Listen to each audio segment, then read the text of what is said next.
Hello, I'm Dr. Gloria Horsley with the Open to Hope Foundation, and we are at the Compassionate Friends National Conference, and I am interviewing one of our fabulous Open to Hope authors and our friend Sara Ruble. We're just talking about signs because Sarah's son was named Scott, as well as my son named Scott, and he died 22 years ago. 22 years ago. Scott died 30 years ago. And one of the things we were talking about today is we find dimes, and I happened to find one by the swimming pool and kind of a little sign that Scott's around, and you find?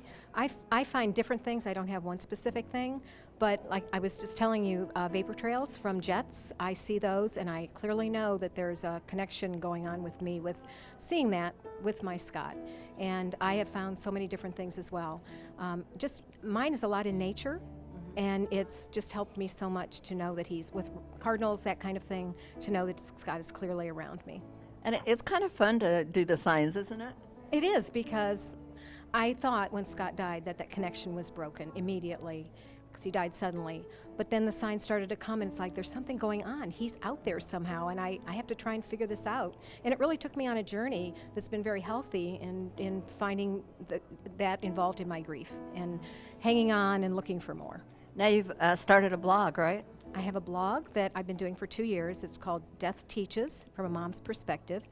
And I tell my story, but I'm always a teacher, and I always want to inspire and teach other grieving parents. And I know now that Scott is guiding me and pushing me on this, and so his words are also coming through that as well, which makes it very unique. Now, Sara, what have you done to find hope in your life after Scott's death? It's so interesting because I feel like things have just come to me in many ways. I mean, I was very proactive, but at 3 years I started a bereaved parents group because there was no Compassionate Friends in my community.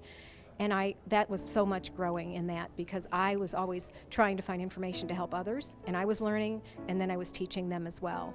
And then that became something when one day I heard the words, "Build a Children's Memorial," in my head, which I ignored the first time, but the second time I was at a red light, and I heard the words again that said, "Build the Children's Memorial." It's like, is that Scott? Is that what's going on?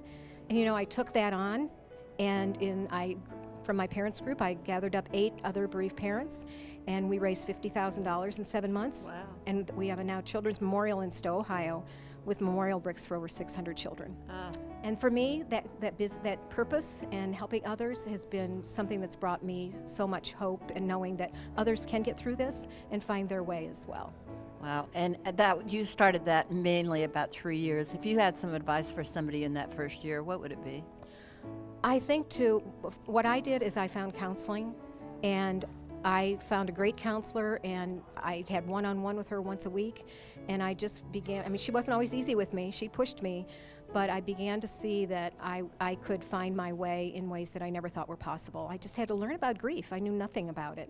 So I say get help, go to support group, and I think that that's huge. Reading, Open to Hope has so much, looking at videos, going online. There's so much out there, but you have to find what works for you, because what works for your friend or your husband may not work for you, and we learn that along the way. Yeah. Well, thank you so much for being on this video today, and give us your blog name again, just one more time. It's at www.deathteaches.com, so you can go there and find my blog. Well, thank you, Sara Ruble, and thanks all that you do for Open to Hope. Thank you. And thanks for watching this video today, and I always want to remind you, if you've lost hope, please lean on ours until you find your own, and God bless.